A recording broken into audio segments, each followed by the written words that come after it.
we have joining us live from Abuja, a policy analyst and lead director, Center for Social Justice, Mr. Eze Onyekwere, and we'll be discussing the President's proposed 2022 budget presented before a joint session of the National Assembly earlier today. Thank you, Mr. Onyekwere, for joining us on the news at 10. My pleasure. Now, the President has proposed 16.39 trillion naira budget for 2022. And bearing in mind the nation's dwindling economic fortunes, will this budget perhaps be the silver bullet to transform Nigeria's economy? Well, let me start by saying that the budget is quite ambitious in terms of the expected revenue and even the huge deficits to fund the balance that is not covered by the revenue. But one thing is certain, that we must look at the trajectory of accrued and retained revenue for 2020 and look at what has happened in the first 6-7 months of the year 2021, for which there is available information from reports of the Budget Office and a few issues that were raised by the President in the budget speech. So if you look at that, a scenario where we spent about 6.79 trillion from January to July, and out of it, only 2.6 was actual revenue. The other one, 4.19, was money that we borrowed, was deficit. And this is just for 2021. And there is not so much that will change between 2021 and 2022 that we can say for certain will double our available revenue. So if we begin to make such projections like 16 trillion naira budget, well, on the surface of it, many Nigerians will be happy. We will even appreciate a 30 trillion naira budget if we can fund it.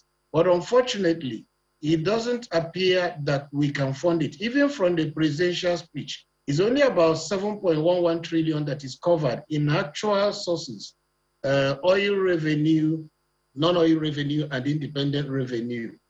The other about 3 trillion, which will make it up to the over 10 trillion you are discussing in terms of accrued revenue that will accrue, the source from where it will come is not clearly stated in what the President has so far disclosed to the public. So maybe by the time the Minister of Finance tomorrow breaks down the budget, we may get a clearer picture. But for now, what is presented is quite ambitious, but the sources of funding are not clear. Even the projected deficit of about 6-point-something trillion and that we are going to borrow another more than 5 trillion is a very precarious position, because as of today, we officially told we are owing 35 trillion. But that's not true, because the $10 billion ways and means that should come from, that came from the central bank to the federal government has not been factored in. So if you factor that in, we are discussing about 45 trillion, plus the last 2 trillion that was approved by the National Assembly, all totaling about 47 trillion, and we are still discussing of borrowing more than 5 trillion again.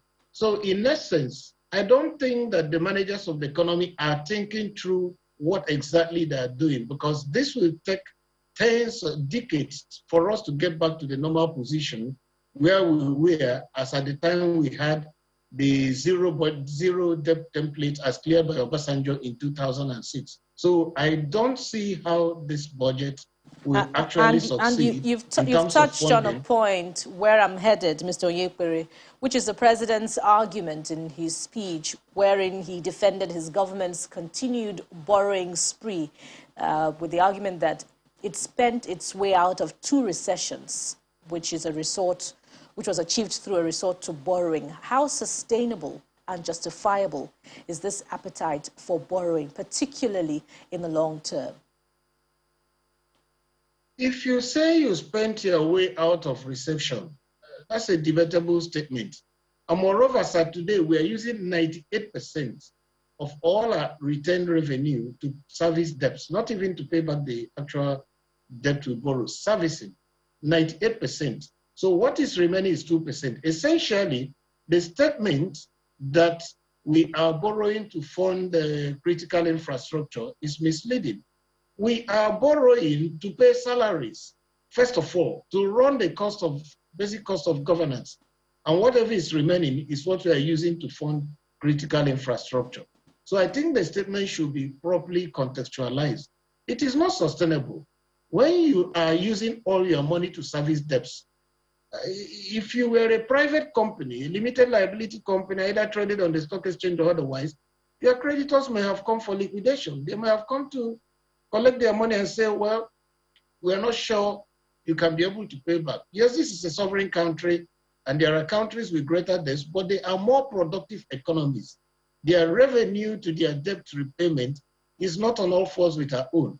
So that is a critical challenge that the president and his minders have not told Nigerians. So it's not a question of telling us debt to GDP or telling us that we have a revenue challenge, not necessarily a debt challenge. The practical thing is, where will we get the money to fund the budget?